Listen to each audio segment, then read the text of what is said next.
이번에는 제가 연불에 대해서 좀 색다른 방향으로 한번 연불의 효험에 대해서 알아보도록 하겠습니다. 먼저 연불이라는 것은 이 개가 호랑이를 굉장히 무서워합니다. 왜 그러냐면 호랑이한테 잡히면 바로 죽기 때문이죠. 잡아먹기 때문이죠. 그래서 개가 호랑이 냄새만 맡아도 꼬랑지를 감추고 마루 밑에 들어가서 오줌을 질금질금 싼다고 합니다. 이 연불은 그런 효염이 있어요. 우리 내부에서 우리 불성을 깨우는데 그렇게 필요한 것이죠. 두 번째는 이 연불은 깊이 잠든 사람 있지 않습니까? 그런 사람을 깨우려면 어떻게 해야 되겠습니까? 막 흔들어가지고 막 얼굴도 따귀도 때리고 이렇게 해서 깨우지 않습니까? 그런 효과가 있습니다. 사실 우리가 이 탐진치로 덮여버린 그 본성을 깨우치려면 연불을 꾸준히 잠재의식까지 일치되도록 계속적으로 하지 않으면 안 되죠. 그런 깊은 잠에 빠진 것 같은 우리의 자성불을 깨우는 그런 효과가 있다고 합니다.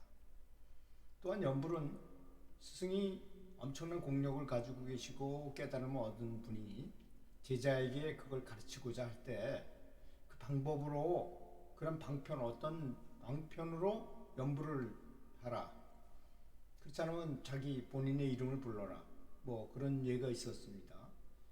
뭐 석가모니 부른다든지 이런 것도 그런 의미가 있고 그렇게 해가지고 그 제자가 수행할 때 여러 가지 장애가 있지 않습니까? 그런 업장을 소멸해주는 그런 역할을 하는 것이 연불이기도 합니다.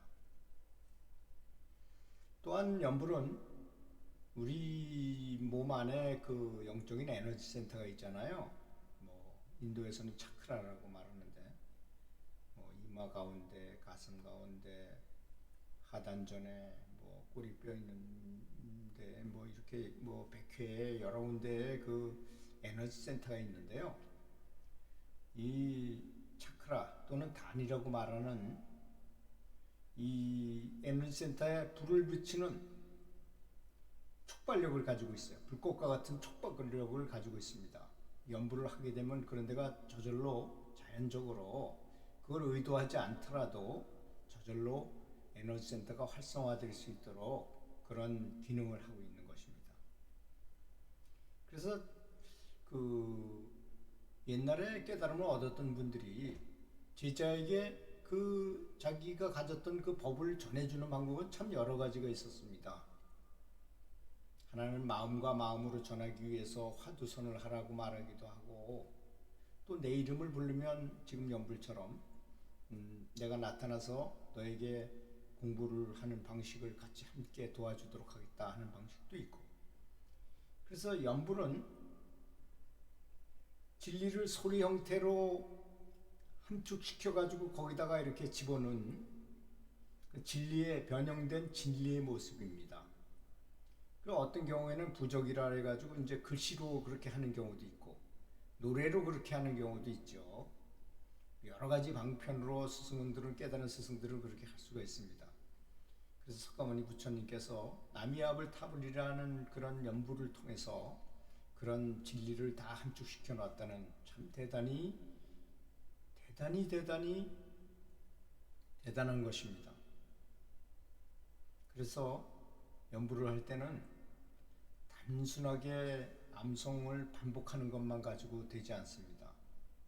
반드시 마음을 다하고 힘을 다하여 목숨을 다하여 전심전력껏 내면에 있는 우리의 자성불 우리 마음속 안에 아주 교묘하게 이렇게 감춰져 있는 자성불을 깨워야 합니다.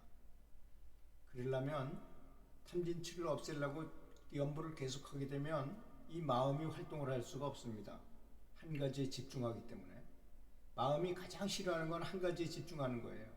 그러면 마음이 자기가 주인인 채 할 수 없기 때문입니다. 계속 연불을 꾸준하게 하면 반드시 여러분의 자성불이 깨어나리라고 믿습니다. 감사합니다.